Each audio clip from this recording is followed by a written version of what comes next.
Haley and I'm the owner and creator here at Soy and Shea, and thank you so much for joining me for another soap making video. This is the last of the Christmas soaps that I have on offer, and all of them are now available online and are available at markets as well.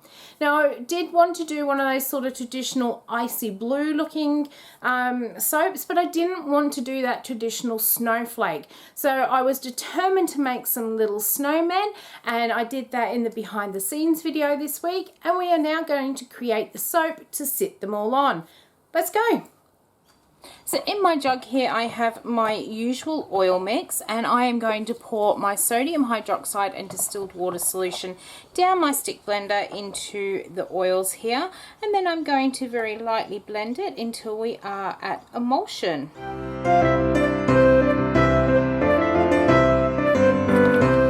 So that is looking good to start with. The first thing I am going to do is I have 4 different blues here.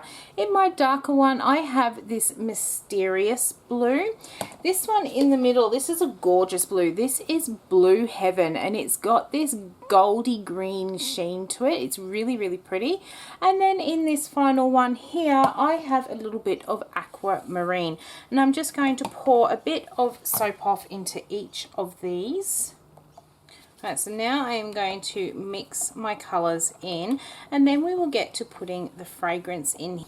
Right, so we've got all of those ones mixed in there. We'll come back to our big jug, and what I'm going to put in is some titanium dioxide, which I've already dispersed into some water. So we'll put a bit in there because I do want a nice white base on this one if we can get it. And you guessed it, I am going to put in my favourite Blizzard mica, because you really can't have a snow themed soap without that bit of added sparkle into it. So let's put a nice amount into that one. That one will need mixing in with the stick blender, so we'll get that one in now. Right, so now that we've got that mixed in, I'm going to start adding my fragrance. Now, all of the things on there say that this is a very well behaving fragrance with no acceleration, no ricing, no discoloration, but it really does depend upon your recipe, your working climate, and so much more about how they are going to behave. I'm going to pour a majority of that in there. I'll give it a bit of a mix and see how we go. Alright, so that actually is behaving really nicely. I'm really pleased with that. So this fragrance is called Iced Blue. It is meant to be a dupe of a well-known cosmetic company's, one of their favourite sort of things. Now, I don't usually buy the dupe fragrances because I don't know, I don't actually like most of them, but it's just not something I actually enjoy working with either. But when I was reading the description of this one, it's described as being fresh mint and musk, and that just kind of, or white musk, which really jumped out at me and thought that would make a really nice snow themed soap. So that's what I decided to do. What I'm going to do before I start mixing the color, the fragrance into those colors, is I'm going to pour some of that white off into my mold, just so that while I'm mixing that in, this can set up a little bit so we can do a layer. So I'm going to pour into here about 1/3 full. That is looking nice, and we'll save the rest of that for the top. Just give that a bit of a wiggle to make sure that it is all nice and even. That's looking good. So I'll just move this out of the way. Alright, and we'll come back to our colours. I'm going to split the rest of the colour that I've got between these 3. The white musk really, really jumps out of this fragrance oil, but that fresh mint just gives it that little bit of pick-me-up as it as you pick up those musk smells. So we're going to get this fragrance actually mixed in, but I'm thinking that because this is such a well-behaving fragrance, we actually might stick blend that in, because I do want it just a little bit thicker than what it currently is.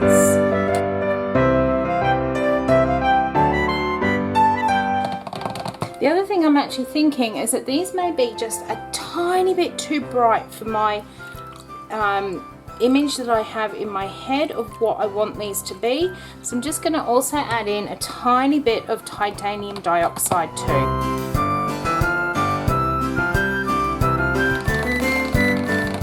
Oh, that's given that perfect icy blue colour on the end, so I'm really pleased I just put that into there. Let's get that stick blender all cleaned off. Clean up that little bit of mess that happened while I was stick blending that too. Alright, so then what I've got is a slightly bigger jug here, and what I'm going to do is just pour these 3 blues into this jug, doing almost, I don't know, it's like a Clyde slide but without doing the Clyde slide, because usually when you do that you have a main colour in there first.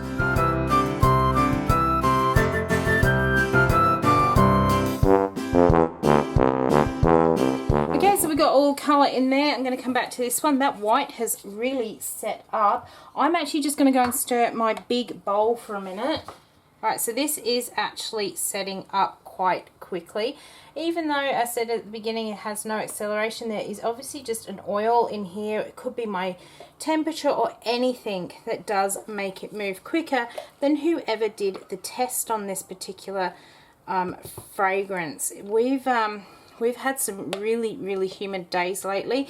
In fact, yesterday we were actually coming back from seeing my in-laws, and we could see this storm. We'd been watching it on the radar while we were up at theirs, and we could see it coming in on the radar, and we thought, right, we're going to try and beat it home so we don't get so the dogs don't get caught up in this storm. And we were watching it. It's like, are we going to beat it? Are we, you know, what's going to happen? We tried our hardest to beat this storm home, but it was moving so fast, this storm, that we just could not beat it home.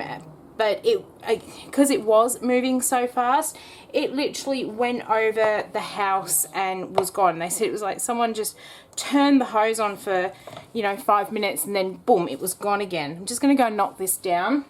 Alright, I have given that a really good knock down. So we were literally, we were probably no more than 10 minutes away from the house, and we could see the lightning. There wasn't much thunder, but there was lots and lots of big lightning. They reckon during this really quick storm that there was more than 55,000 lightning strikes, and they were big lightning strikes that we were seeing. And we were watching it, we're thinking we're not going to make it, and we got 10 minutes from the house and it was bucketing down.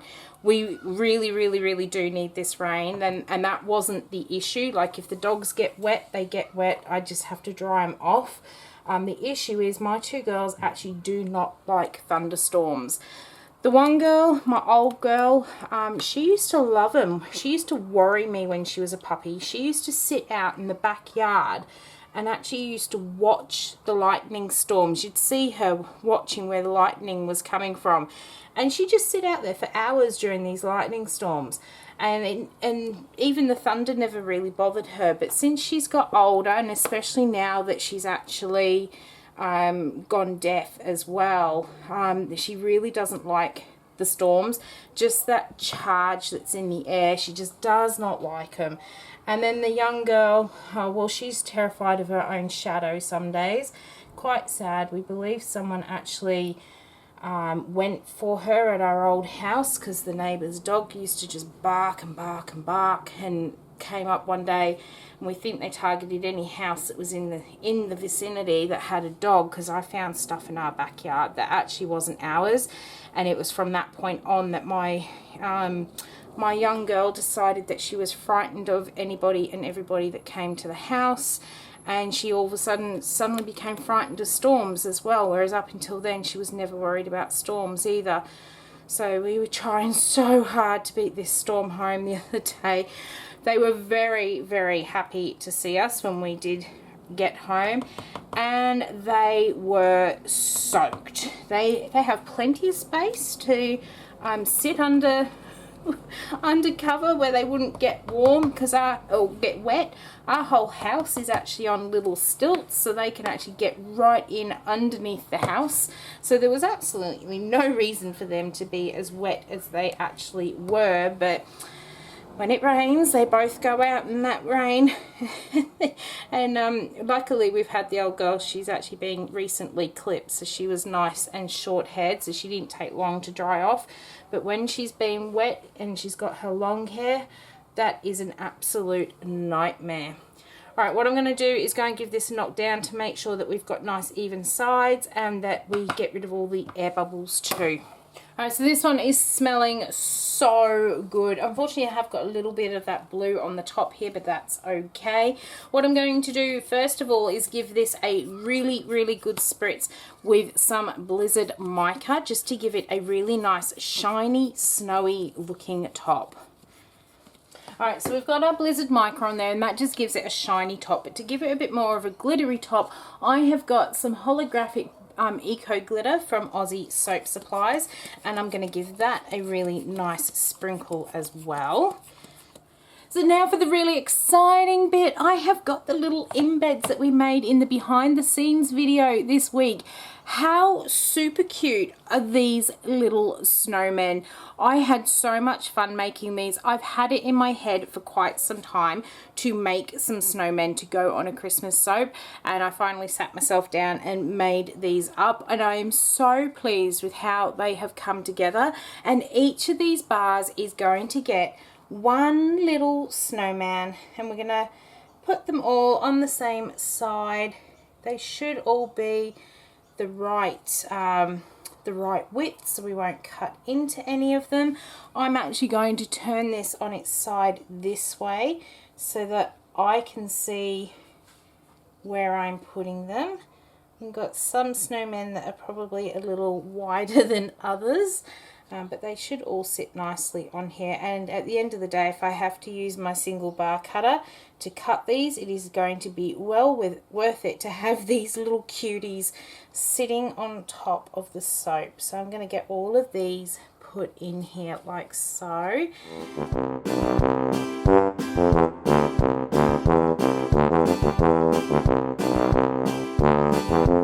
Alright, we are down to our last little snowman. I am so happy with them. His scarf needs to just be maneuvered just a little bit so it doesn't get cut. I do have a feeling I will have to do these with the single bar cutter just to make sure that we don't damage any of them. But they are so cute. It is smelling great. I'm going to bring you down for a closer look because that really doesn't look too impressive from that sort of angle. Okay, so here is Frosty up close. I am so happy with them. Those little snowmen all have their own little characteristics depending upon how their nose went on and their eyes and their scarf and hats. I can't wait to get this one cut open and see what those layers look like on the inside and what each of the individual bars look like with their own little Frosty snowman. Okay, we are ready to cut into Frosty. I am so happy and they are so cute on there. This fragrance is smelling absolutely beautiful.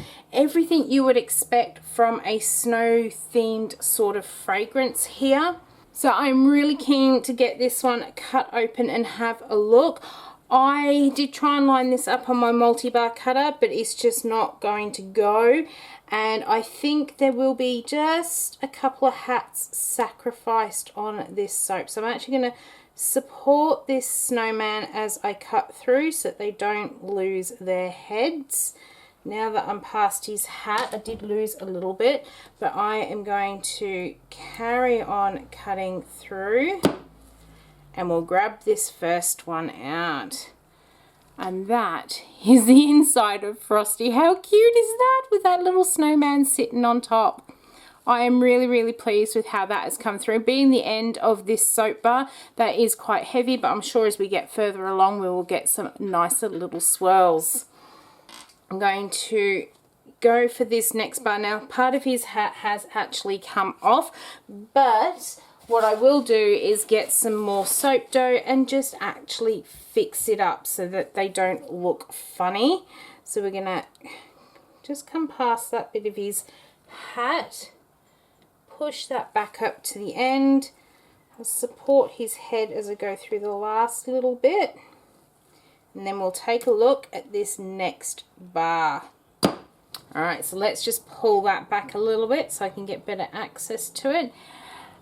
And there he is. I just want to giggle every time I see that little snowman sitting on the top there. He is so super cute sitting in his little snowdrift.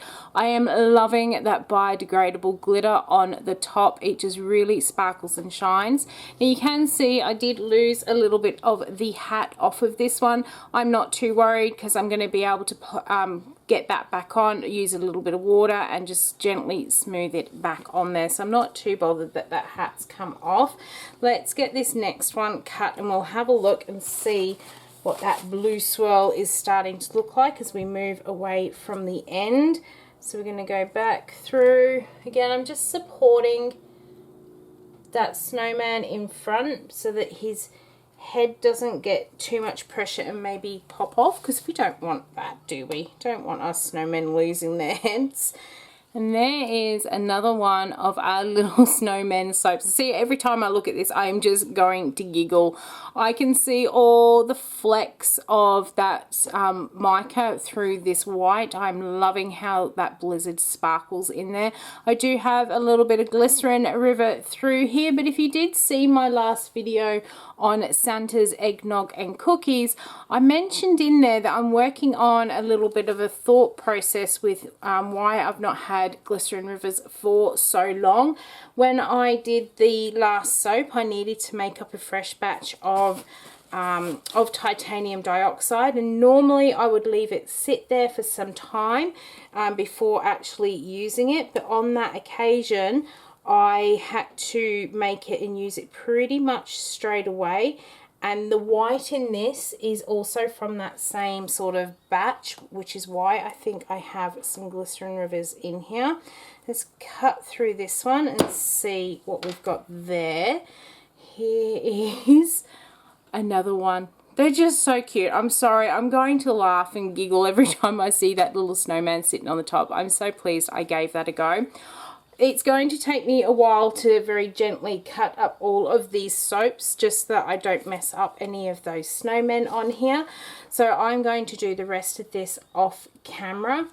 So I do hope you have enjoyed watching my little Christmas range of soaps. If you did, why not leave me a thumbs up and any comments down below. If you've got any questions, I will get back to you as soon as I possibly can.